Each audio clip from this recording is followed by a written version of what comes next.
여러분 반갑습니다. 빵식입니다. 자, 시청하시기 전에 좋아요 버튼 한 번씩 눌러주시고 시청 부탁드릴게요. 방송에 많은 도움이 되니까 귀찮으시더라도 한 번씩 좀 눌러주시기 바랍니다. 자, 여러분, 박근혜 대통령이 현재 탄핵 전국대 법원, 검찰의 조작 날조 수사로 억울하게 옥살이를 하고 계십니다. 4년이 훌쩍 지난 지금 우종찬 전 월간조선 기자와 이 미디어워치의 변희재 대표의 노력으로 탄핵 백서와 태블릿 사용 설명서 이 두 건의 막강한 무기가 우리에게 생긴 만큼 헌법을 파괴하고 법치를 무너뜨린 이들의 죄를 낱낱이 전 국민들에게 알려서 현재 내각제 개헌을 추진하고 있는 이 탄핵 세력들을 반드시 막아내고 무너져가는 자유민주주의 대한민국을 다시금 재건할 수 있도록 여러분들의 많은 협조를 부탁드리겠습니다. 박근혜 대통령의 탄핵 전국대 이 법원 검찰의 조작 날조 어마어마하죠. 자, 그중에서 제가 요즘에 몇 번 말씀드린 이 보건복지부 문영포 장관에 대해서 오늘 좀 말씀을 드려볼게요. 이거 한 방이면 가는 거예요. 누가요? 윤석열이죠. 요즘 뭐 대놓고 막 그냥 국민의힘당에 들어왔고 막 거짓말을 하고 있는데 참 진짜 이거 뭐 며칠이나 갈까요? 자, 여러분, 특검이 5번째 시도로 꼽은 게 삼성물산과 제일모직 합병입니다. 이재용이 두 회사 합병을 성사시킨 뒤에 합병 후에 삼성물산이 삼성그룹의 핵심 계열사인 삼성전자와 삼성생명을 동시에 지배하는 사실상의 지주회사 역할을 하도록 계획했다라는 것인데요. 특검은 그들의 논리를 입증하기 위해서 삼성물산과 제일모직 합병에 반대하는 모든 기사를 증거로 첨부를 했습니다. 당시 대부분의 언론은 삼성물산의 주식 11.21%와 제일모직의 주식 4.84%를 보유한 국민연금공단이 합병 비율 문제 때문에 반대한다는 취지의 기사를 쏟아냈는데 이 기사들이 증거였습니다. 특검은 합병에 반대한 이 국민연금공단이 입장을 바꾼 것은 대통령이 이재용의 승계 작업을 돕기 위해 문영표 보건복지부 장관에게 지시를 내렸고 보건복지부의 지시를 받은 국민연금공단 기금운영본부장 홍완선이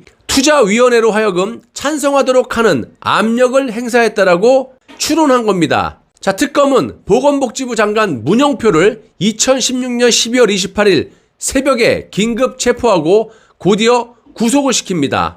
직권남용과 국회에서의 증언, 감정 등에 관한 법률 위반 혐의였는데 1심과 2심에서 똑같이 징역 2년 6개월의 실형을 선고받은 문영표는 2017년 11월 29일 대법원에 상고를 했습니다. 그런데 대법원 2부 주심 조재현 대법관에서 쟁점들을 검토할 시간이 필요하다며 직권으로 문영표에 대해 구속 취소 결정을 내렸습니다. 문영표는 2018년 5월 15일 석방이 됐고 또 문영표 석방 후 3년이나 다 지나가는 동안 대법원은 최종 선고를 못 내리고 있는 실정입니다. 그럴 수밖에 없는 데는 사정이 있죠.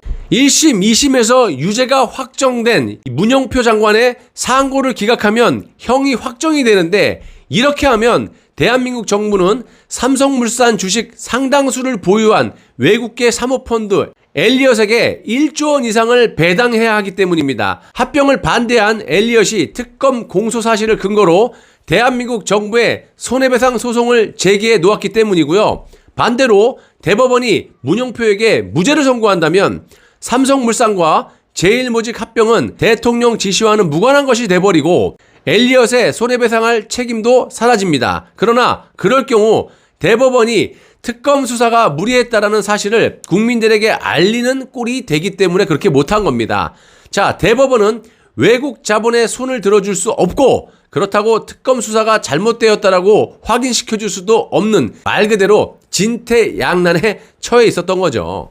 삼성물산과 제일모직 합병은 국민연금공단보다 더 많은 주식을 갖고 있던 소액 주주들이 합병에 찬성하는 바람에 통과되었다는 것이 정설입니다. 국민연금공단도 합병으로 인해 이익을 본 게 사실이고요. 자, 그래서 우종찬 전 기자는 석방된 보건복지부 장관 문영표를 만나서 합병에 찬성했다라는 대통령의 지시가 있었는지를 확인해 보았다고 합니다. 자, 문영표는 자기 사건이 대법원에서 심리 중이라는 이유로 답변하기를 주저하면서도 단 한 가지 사실만은 기록으로 남겨놓아야 한다라고 말을 한 겁니다. 이거 한 방에 가는 거죠. 누가? 윤석열이. 자, 다음은 문영표 씨의 말입니다. 내가 만약 대통령 지시를 받았다면 나는 그 지시를 아랫사람에게 전달했을 겁니다. 그렇게 되면 보고 체계에 따라서 당연히 내 지시가, 장관의 지시가 전달이 되고 보고되었을 것이다. 나나 내 주변 사람들이 아무리 억울하다라고 주장을 해도 특검이 보고 체계를 조사하면 사실관계 확인이 가능하다. 그래서 나는 대통령으로부터 합병에 찬성하라는 지시를 받은 적도 없고 국민연금공단에 그런 지시를 내린 적도 없다. 나는 특검에서 있는 그대로 진술을 했고 그 바람에 담당 검사 김창진 부부장검사와 3시간가량을 논쟁을 했다고 합니다. 그리고 검사가 나를 설득시키기 위해서 특검 수사팀장 윤석열에게로 끌고 갔다. 자, 그래서 나는 윤석열에게도 똑같이 주장을 했다. 그랬더니만 윤석열이 나를 보고 대통령이 시켰다라고 진술을 해라. 그러면 끝난다. 왜 쓸데없이 혼자서 고집을 피우고 고생을 사서 하느냐. 요런 식으로 말을 했다고 합니다. 누가? 윤석열이가. 한마디로 왜 이렇게 고집을 부려. 그냥 박근혜가 시켰다고 해. 그냥 허위 진술을 해. 위중교사지요. 완전히 불법이고. 이렇게 위중교사를 했다는 겁니다. 윤석열이 문영표 보건복지부 장관한테. 자, 이렇게 윤석열이가 회유를 했는데도 사실이 아닌 것을 사실이라고 말할 수는 없지 않는가. 재판을 받을 때도 내가 이렇게 주장을 하니까 재판장이 나도 그 점을 이상하게 생각한다. 이런 말을 했다라는 거예요. 자, 그래서 우종찬 전 기자는 박근혜 정부의 이 청와대 수석 비서관들을 상대로 문영표 장관의 업무 스타일을 물어보았다고 합니다. 대답은 이렇습니다. 소신이 뚜렷하고 원칙대로 일한 장관을 꼽는다면 단연 문영표 보건복지부 장관과 이기권 고용노동부 장관을 꼽을 수 있다. 그러니까 특검 조사 때도 소신껏 그냥 얘기를 한 거예요. 다른 사람 마냥 자기 하나 살겠다고 박근혜 대통령 팔아가지고 그냥 안종범 마냥 그런 식으로 안 하고 있었던 사실을 소신껏 끝까지 윤석열이가 정말 위증교사를 했는데도 불구하고 끝까지 거짓 진술을 안 하고 소신껏 진술을 한 사람이 보건복지부 문영표 장관이라는 겁니다. 이렇게 머리 좀 벗겨지고. 지금 이런 기록들이 팩트들이 다 드러났는데도 이 엊그저께 윤석열이 나와갖고 뭐라 그랬습니까? 고양이 끼안고 강아지 끼안고 이런 그 또 미담화를 자기도 최재형 감사원장의 뒤처질세라 그냥 그런 식으로 행동을 하면서 아니면 뭐 술을 진창 먹고 국민들에게 이렇게 거짓말을 쳐도 되는 겁니까?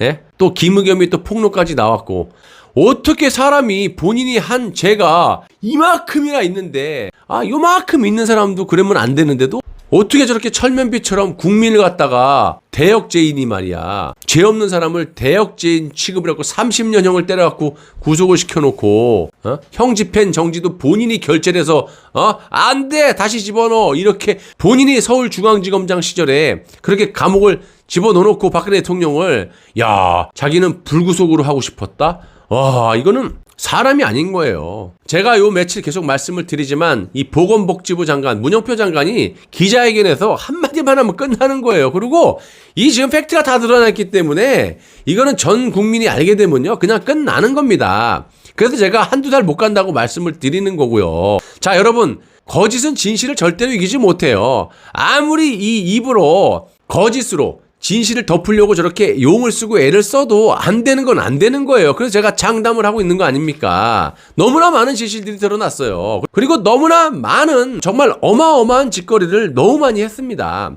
그래서 항상 어둠만 짙은 밤이 있는 것이 아니기 때문에 여러분들 조금만 힘을 내시고 곧 해가 뜹니다. 맑고 깨끗한 세상이 올 때까지 아주 조금만 참고 열심히 투쟁을 해 나가야 우리 후손들이 자유를 누리면서 이 땅에서 살 수가 있기 때문에 조금만 참고 견뎌주십시오. 다소 힘들고 혼란스러워하는 분들이 좀 계십니다. 하지만 저는 그런 분들 탓하고 싶지 않아요. 보수의 원로나 지식인이라는 사람들이 유튜버라고 하면서 유튜브 방송을 또 하면서 KBS, MBC, JTBC를 막 뭐라고 하면서 본인들은 애국방송이다 이러면서 지금 날이 갈수록 점점점 공영방송 스타일로 가고 있습니다. 돈과 슈퍼챗, 구독자, 명예 이런 것들을 위해서 콘텐츠를 갖다가 진실된 방송을 하지 않고 자꾸 왜곡된 방송을 해가지고 여러분들이 보수의 일부 국민들이 자꾸 이탈을 하고 다른 쪽으로 혼란스러워하고 자꾸 빠져나가는 겁니다. 이거는 국민들을 탓할 게 없어요. 국민들이 뭘 압니까? 언론사 언론 보고 그걸 못 믿으니까 보수 유튜브 보면서 그래도 KBS, MBC보다 낫겠지. 그리고 믿고 보는데 믿고 보는 유튜브에서 저렇게 진실을 왜곡하고 알면서도 보따리 장수 마냥 여기서 이 말하고 요게 이제 인기가 없어지면 사과도 없이 또 다른 컨텐츠 갖고 이 사람 지지하고 또 몰고 가고 이런 식으로 하면 되겠습니까? 나라가 무너져 가는데 슈퍼챗하고 구독자 챙기면서 그게 무슨 놈의 애국방송입니까? 나라 사랑하는 방송이라며요. 그러면 나라를 사랑하는 마음으로 무너져가는 나라를 지키기 위해서 열심히 독자를 위해서 진실을 방송을 해야죠. 지금이라도 늦지 않았으니까 허튼 짓 하지 말고 진실을 방송해 주시기 바랍니다. 강력하게 촉구드려요. 저는 보수의 프라이드를 그래도 아직까지 굳건히 지키고 계시는 우리 시청자분들, 구독자분들을 믿고 여러분들의 현명한 판단을 믿겠습니다. 언제까지? 할 때까지죠. 나라의 주인은 우리 국민들입니다. 그럼 어떻게 해야 돼요? 이 무너져가는 나라를 우리가 지켜야죠. 안 그러겠습니까? 저와 함께 하시죠. 나라가 없는데 살아서 뭐합니까? 라는 각오로 진실된 거짓 없는 방송을 제작해서 여러분들께 제공하도록 약속하겠습니다. 꼭 끝까지 시청해 주셔서 대단히 감사합니다. 여러분, 빵식입니다. 항상 감사한 마음으로 방송에 임하고 있습니다. 매우 힘든 하루하루를 살고 계시죠? 저도 뭐 똑같습니다. 힘든 환경 속에서 혼자 고군분투하고 있는데 십시일반 빵식이를 도와주시는 분들도 계십니다. 빵식이 TV 제작에 많은 아주 큰 도움이 되고요. 구독과 좋아요 그리고 댓글도 많은 힘이 됩니다. 또한 후원 계좌를 통해서 도와주실 수도 있겠지만 매 영상 보실 때마다 영상 아래 이 하트 모양으로 슈퍼 땡스라는 그런 곳을 클릭하셔서 라이브 그 슈퍼챗처럼 응원하시는 방법도 있습니다. 매월 990원부터 힘되시는 대로 멤버십 가입을 통해 가지고 응원해 주시는 방법도 있어요. 자, 구독 버튼 옆에 가입을 누르시면 되고요. 하다 힘드시면 가까운 매장에 가시면 5분도 안 돼서 해결해 준다고 합니다. 자, 다소 부족한 부분이 있으시면 여러분들이 언제든지 이 댓글로 질책을 해주시면 겸허히 받아들이고 수정해 나가도록 하겠습니다.